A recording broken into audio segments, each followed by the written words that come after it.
But it's so simple and so basically human, the capacity to recognize that we're suffering or that we're happy.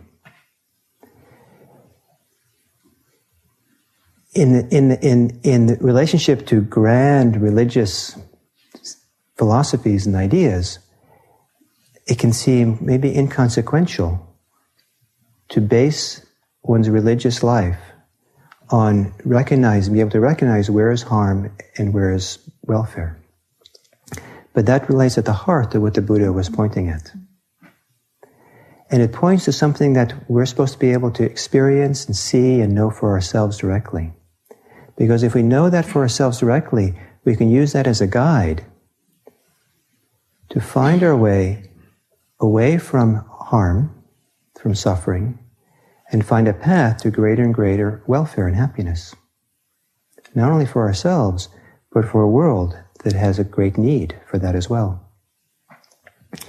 So then, what the Buddha taught was his pragmatic skills, pragmatic approaches to do that, to follow that path that leads to welfare, to happiness, to peace. Something that's immediately experienceable. Whereas there are things which, like for example, some people's idea of ultimate religious experience is, I can't go a whole list through a whole bunch of them. But if you start analyzing carefully the beliefs, the assumptions that go behind those ideas, it's very easy to pull the rug from under them or start doubting them. But you don't doubt suffering. It's clear. I hope it's clear.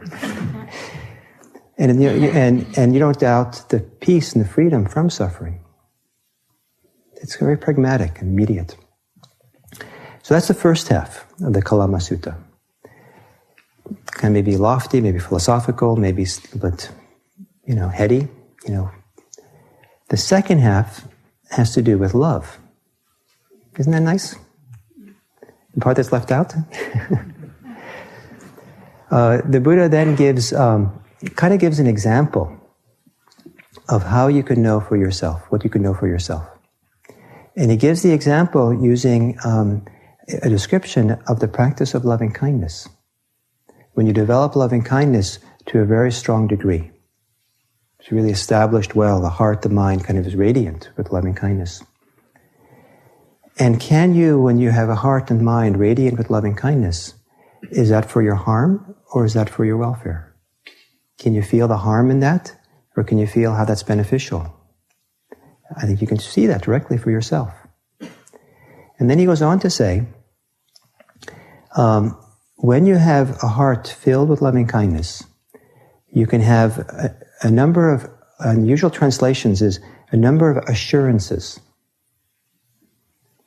And I'll simplify the description a little bit, but so he said there's two assurances you can have.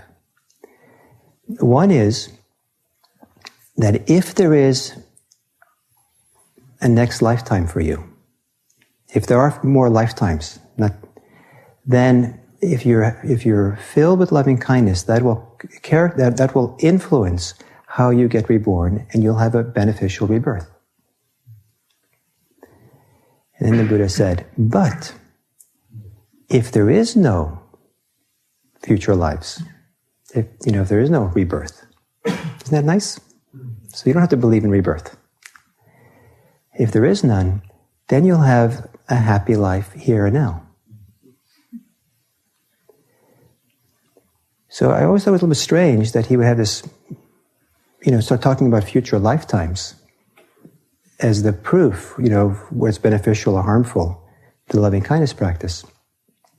But then I looked up in the Pali dictionary the word for assurance, and this was great. The word that's translated as assurance what literally says is breathe easy. You can breathe easy. And breathing easy, assurance is kind of abstract, but breathing easy is not abstract. That's something physical and immediate that you can experience.